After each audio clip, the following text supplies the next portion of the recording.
Salut, c'est Clément de Mouvement Conscient. Et là, j'ai envie de vous parler de patterns, mais en fait de manière beaucoup plus précise que ce que je fais d'habitude. Alors un pattern, c'est quoi? Un pattern ou un schéma moteur, c'est en fait une action motrice précise. Par exemple, courir, c'est un pattern. Soulever une barre ou développer couché, c'est un pattern.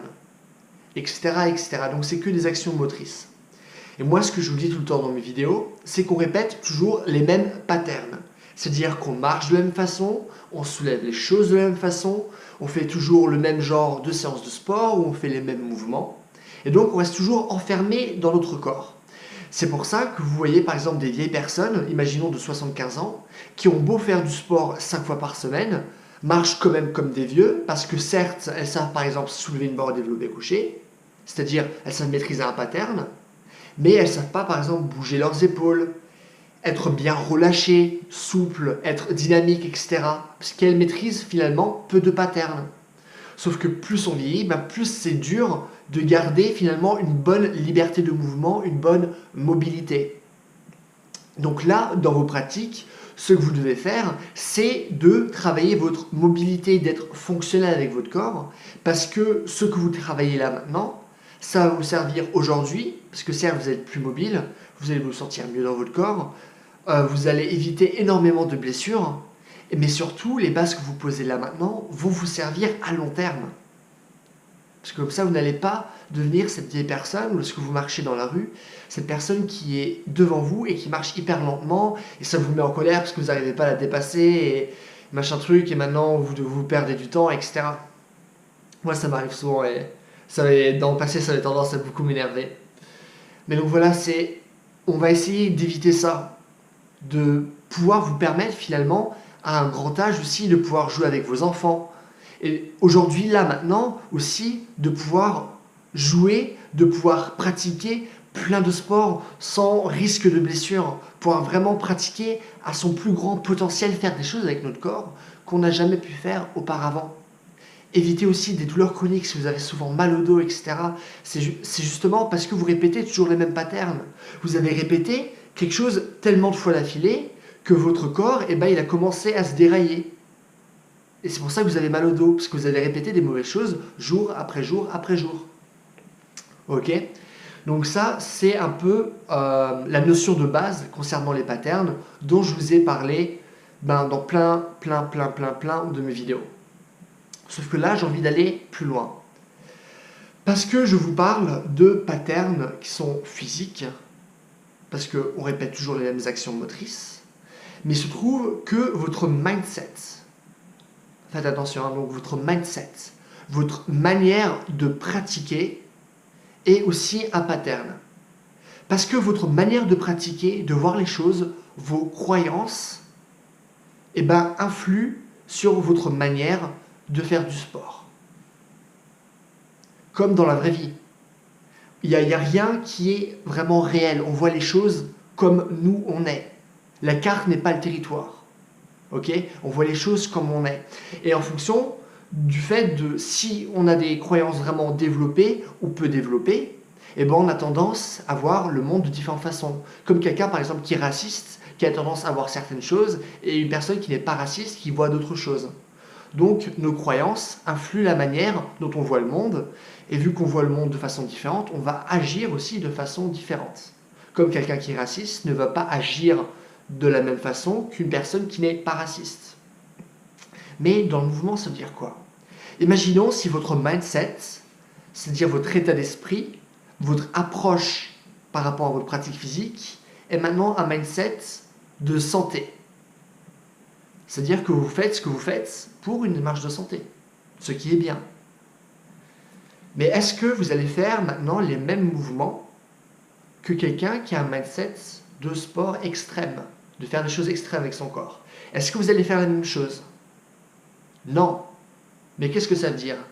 C'est-à-dire que si vous avez un mindset de santé, vous vous enfermez quand même dans les pratiques. Parce que la preuve, vous ne faites pas les choses extrêmes. Et comme le gars qui est intéressé à la pratique extrême, il ne fera pas les pratiques de santé que vous faites. Et donc lui aussi il s'enferme. Mais si on va plus loin, ça veut dire quoi? Si vous voulez être en bonne santé, C'est-à-dire que vous ne devez pas vous enfermer dans les patterns. Pourtant, en ayant une approche de santé dans votre mouvement, vous mettez des barrières sur toutes les autres pratiques que vous pourriez faire en mouvement. Imaginons, maintenant vous avez une approche de force. Dans le mouvement, vous voulez être de plus en plus fort, vous voulez faire des choses comme Ido-Portal.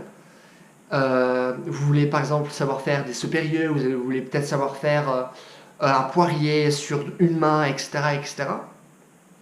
Mais en gardant ce mindset de force, vous bloquez en fait votre vision sur toutes les choses en fait qui pourraient vous apporter de la force.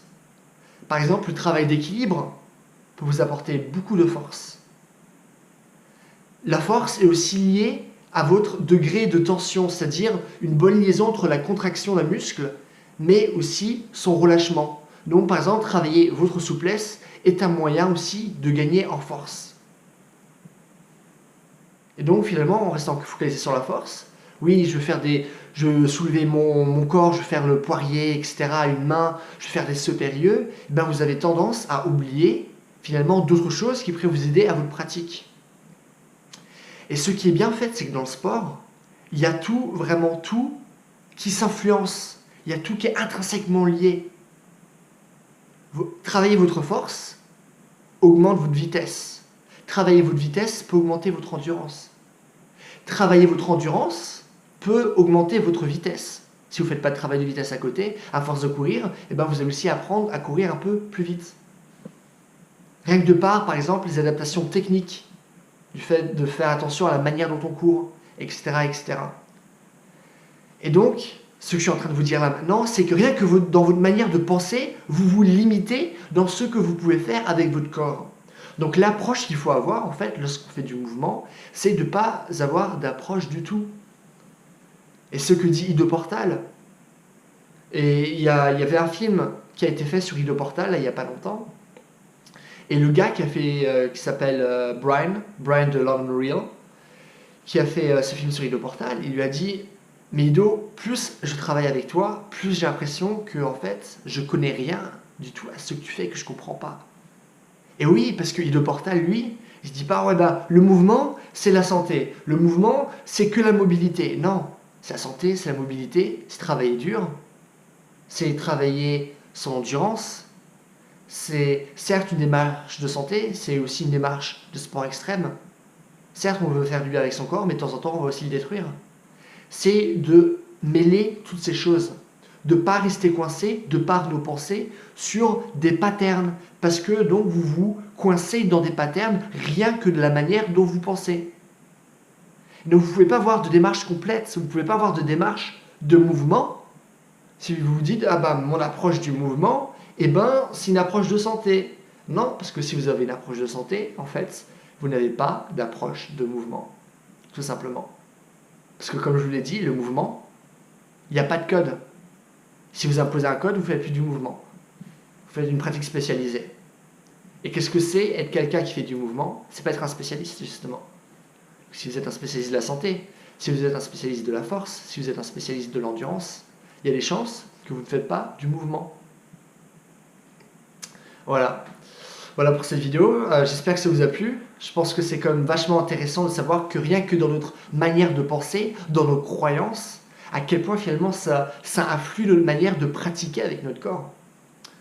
Donc voilà, si vous avez des questions, si vous voulez en savoir plus, n'hésitez pas à me poser des questions dans les commentaires, je réponds à tout. Pareil, si vous voulez plus de ressources, ce genre de choses. Si jamais, n'hésitez pas à vous abonner si vous voulez voir mes prochaines vidéos. N'hésitez pas aussi à regarder ma page Facebook parce que je mets du contenu exclusif. Et si vous voulez du coaching, n'hésitez pas à aller sur mon site. En attendant, passez une bonne journée. Bye.